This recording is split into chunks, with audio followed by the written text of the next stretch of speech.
Namaste. Namaste. Welcome back to Sarathi. We are, discussing Anvikshiki. We have completed very fruitful, meaningful discussions across various frameworks, and now we move on to the next subtopic in Anvikshiki. So, Namrata, I'm quite fascinated about your Vada Parampara, what we discussed, and how the entire, pursuit is towards understanding and knowing the truth. Now, what other aspects? Of course, the Panchavayava is one framework. Is there anything else that is very essential and important when we speak about approaching Vada? I would like to invite you and take your thoughts on this now. Absolutely, Hari. I think, and something that is completely very, very critical for doing any form of vada or Hmm. expressing oneself in a certain logical, comprehensive, and as we said, foolproof way. Yes. The entire Pancha Avayava system that we the five-step process is definitely a must-have. Another Mm-hmm. very, very important aspect is to be able to very beautifully and very precisely and Mm-hmm. comprehensively define things. Mm. So one may wonder, why is definitions so important, right? Hmm. How Yeah. does it matter how I define things, and how is the way in which I define things, how Mm-hmm. is that related to a sense of making having debates or expressing oneself in a foolproof way? But actually, if you just think about it in common parlance, right? Let's suppose a simple example. We are all teachers, and let's assume we are we are talking about one of our students, and we just start describing, this student did this today. Um, Nobody else would get any context of whom we are talking about unless Yes. we have been Yes. able to very precisely either give a name to that student. And again, in names also there may be names. Many students might have the same name. Yeah. One student might be known by their surname. In some cases, we have colloquial ways of addressing our students. So there can be multiple names and so on and so forth. So the point that I'm trying to really make is, in very common life also, unless there is a certain sense of being very precise and knowing what we are referring to, if that is not fully established, no matter how powerful or logical the argument itself is, it will not actually stand the test of Absolutely. logic. In Yeah. fact, when we are discussing about an object, now you mentioned about people, person or people, but also when the discussion is about, or the observation analysis is of an object, what that object is has to be a common understanding between the two parties which are involved in that analysis. Or let's say it's a Absolutely. conflict about an object, about what that object is, or what are its properties, or who really owns it. For that, one needs to really understand what that object is first of all, and for that, a very comprehensive, concise, perfect, clear definition is required. Only then can both of them come to the same ground in order to debate or discuss.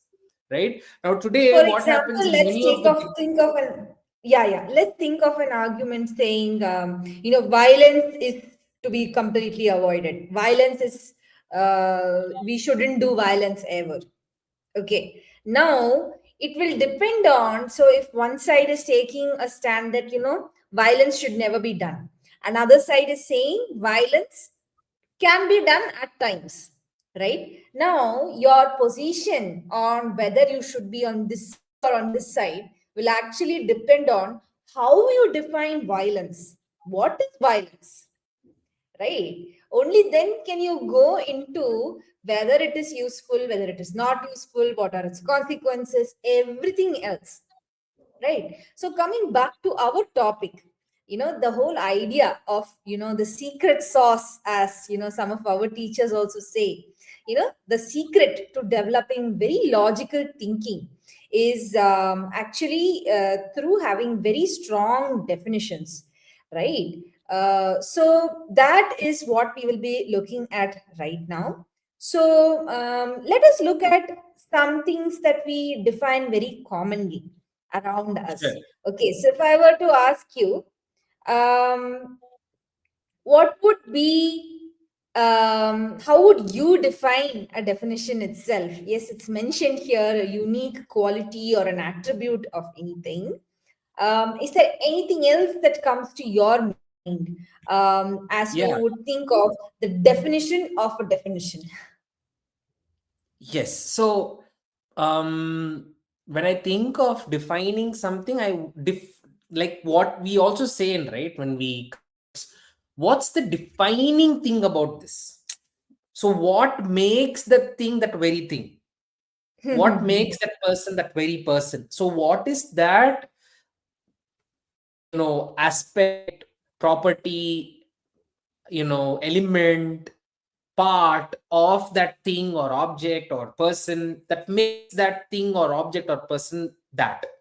So I think that is what I would say, definition, or what is the defining thing about it would really mean. Yes, exactly. To be able to, really point out that one thing, or, one set of things that is Yeah. really there in only that and is there in nothing else, Yes, right? exactly. Um, Yeah. I think that's how we define any object, if you really think Yes. about it, or even a person, right? So if I will just try and ask you, how do you think we can define a human being? Hmm. We very commonly ask this to our students, and it's very interesting the kind of responses we get. To place a few, some students say, humans are those creatures that have a brain and that can think. Um, but then, do you think this is really a definition of a human being? Hmm. What do you I think it's see, other animals also have a brain, and it's not something unique to humans. So we cannot say that humans have a brain and they can think. For instance, animals also have memory. Animals also have displayed emotions. So, and of course, animals also have a brain. So, to say humans unique, defining aspect is the brain, and to think is actually, I don't think, is complete. Exactly, exactly. And as you very rightly pointed, it is, the quality of having a brain and being able to think cannot be said to be a defining quality. Ultimately, a defining quality is something, if I just observe the defining quality, I should be able to know that this is human Mm. being, right? But Yes. if I observe this defining quality of having a brain and being able to think, since so many creatures out there are having this quality, I will not be able to decisively say this is the human being, right? Other definitions we get, as you said, something that creatures that are having emotions, having life, can reproduce, all of these things we come across. But Mm. as you said, none of these are unique to just human beings, right? Like you said, the ability to express oneself or the ability to Yes. have emotions, right? There Yes. are some, of course, we observe how, sometimes elephants have really expressed a lot of Yeah. sorrow and pain. We've Cows seen, as well. they swell up, they have tears and have a lot of deeper emotions, right? So Absolutely. it's not really a defining quality for a human being. What is a defining quality for a human being? I will leave our viewers. I will leave this as a question for our viewers. But the point that I want to say is something that we think is so obvious, because we don't have a definition, or we've probably not pondered about it. We take it for granted, that we all know what is a human being, but it's actually Yeah. not so simple and so obvious. And therefore, the need for definitions. Now, going in the Yeah. same trajectory, how do you think we can define a cow? So definition of a cow. Mm-hmm. Mm, can we say, okay, the definition of a cow is it it produces milk? Okay, a cow is a creature that produces milk. Yes. Um, is cow the only creature that produces milk? Yeah, it's not the only animal that produces milk. It's also there is goat, camel. Yeah, there are other animals as Pretty well. much all mammals produce milk, isn't Yes. it? Right. Yes. So the quality of having, producing milk is not a definitive quality of a cow. Some Mm. other ways to look at it, of what could be a defining quality of a cow. The classic way of thinking about it. Cow is an animal that is white in color, right? Mm. Do you think this is a valid definition, Hari? What do you feel?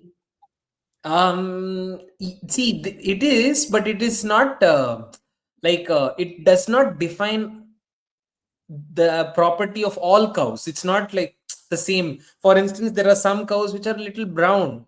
There are some cows which are Uh-huh. black and white. There are some cows which are brown and white. So this definition does not define all cows. So it is incomplete, so to speak. Absolutely, absolutely. So it has a flaw of Mm. being, and not just that, there are other animals also which are white in color, isn't it? Yes. Cows are Yes. not the only animals which are white in color. So the quality Mm. of being white is not something that is unique only to cows. You have goats which Mm. are white in color, some dogs are Correct. white in color, Yes. some birds are also white in color, isn't it? Yes. So this quality of whiteness being a decisive quality to define a cow cannot be said to be a defining quality, because Correct. whiteness as a quality is there in the object to be defined, that is in a cow, but it is also there in other objects. Other objects. Yes. Yes, so this is an over application. This is the Mm. first defect that is found, if found in a statement. This is the first defect, if when found in a statement, cannot be said to be a defining quality, right? Yes. Okay, so this is known as over application, right? Right. The defining quality is not just there in the object to be defined, but also in Mm. other things, So we are right? looking at flaws in definitions right now. And this is the first flaw, which is over application. When the defining quality of the object that we are referring to is not just present in that object, but in other objects as well, then it becomes an over Absolutely. application. Wonderful. Yes. Mm. Yes. Now I'll ask you one more thing. What do you think about this definition? Cow is an animal that has a horn. What do you think about this? Is it a suitable definition? No, I mean, there are other animals also that have a horn. Yes. And do all And cows have a some cows horn? also don't have a horn. Yes. Exactly, exactly. So, as we discussed, this definition also has a defect, and that defect can also be said to be a narrow application, right? Mm. Narrow application, because the quality of having a horn is not there in all cows. So if you Mm. see an Right. animal with a horn, yes, it might be a cow, but all cows, do they have a horn? No. So No. the quality of having a horn is therefore not a decisive quality of being a cow, right? Mm. I'll give you one more example. Cows are animals that were used in chariots during wars. What do you feel about this definition? Do you think it's a Cows defining were quality? domesticated animals. They were never used for warfare. Exactly, exactly. This is almost like an impossibility of, it's just impossible for us to say that, cows were used in chariots during Yes. wars because, yes. So this suffers the third defect. The third defect of, in the defect of definition, which is known as impossibility. That is, defining an object by using a quality which is actually not Mhm. there only in Yeah. the object that we Yeah. want to Mm. define. Cows are never used in wars. It's a domestic creature and it is not appropriate for being used in wars, isn't it? So, Yes. as a corollary, we must understand that as we define anything, we must ensure that it doesn't have the three defects: the defect of Mm. narrow application, the defect of over application, and the defect of impossibility. If we are able to define anything we want without these three flaws, Mm. and also are able to point out a unique quality that that object has, if both these conditions are satisfied, then our definition is foolproof, right? Mm. So let us look at some examples and let us assess whether the definition is complete or Sure. not, and let's see if it suffers any defects. Yeah. Yeah, A a vehicle is a mode of vehicle. transportation with four wheels. Right. Mm. Okay. A vehicle is a mode of transportation with four wheels. Mhm.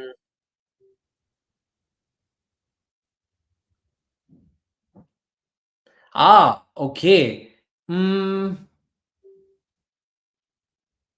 I think this is narrow application Okay, why is that?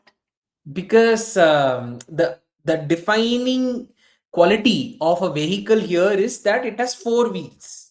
But Mm-hmm. there are also vehicles which are having more wheels or no wheels, right? So I think it would be narrow application. Also, there are vehicles having lesser wheels, like three Yes. wheelers and two wheelers Yes. and so on and so forth. Are they not vehicles? Of course, they are vehicles. They are. Yeah. And bang on, Hari, this is not a complete definition because it is having narrow application. Because Hmm. what we are seeming to define is the defining quality is not covering the entire set of vehicles. It's only Yes. covering one set of vehicles, which are called cars. But Cars. vehicles Correct. are also scooters, vehicles are also, your rickshaws, so on, Bicycle, bicycles, and boat. so forth. Yeah. Yeah. Super. Let's go to the next definition and see. A square has a circular boundary. This is this is non-application. The defining quality is not there only in the object. Exactly. This is impossibility. This is non-application. Of course, a square cannot have a circular boundary. So the Super. quality of having a circular boundary is completely rubbish. It's impossible, right? So Impossible. it Yes. cannot be a defining quality, right? Let's look at the next one. A A mango mango is a is a fruit. fruit that is sweet and grows on trees. What do you Hmm. feel? Hmm.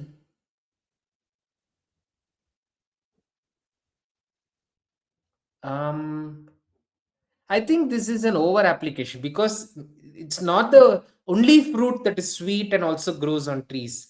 Apples, then even your papaya, probably also many Oranges. others. Yeah, yeah, oranges. All of these also are sweet and grow on trees, right? It grows on trees. So this is an over application. Absolutely. Therefore, defining a mango to be a fruit that is sweet and growing on trees is not a unique defining quality because it suffers the definition or it suffers the defect of over application. Exactly as you Mm, mentioned. Wonderful. absolutely. One last Now, if thing I that I were to want. just, sorry to interrupt, if I were to go back to the example of the cow and ask you, then what really is the definition of a cow? What would it be? Very, very interesting. It is there is something known as the dewlap. Mm, Okay, a dewlap refers to the certain muscle or a certain skinny layer at the bottom of a cow's neck. Okay, it's mm, a very unique characteristic. Maybe I can just pull it up and show you in the photo. Um, Usually, basically, that is said to be the defining quality of a cow. This, here as there's we are, this, the loose yes, muscle along the neck of the cow. yes, that is said to be the defining quality of a cow because it's not actually there in any other animal.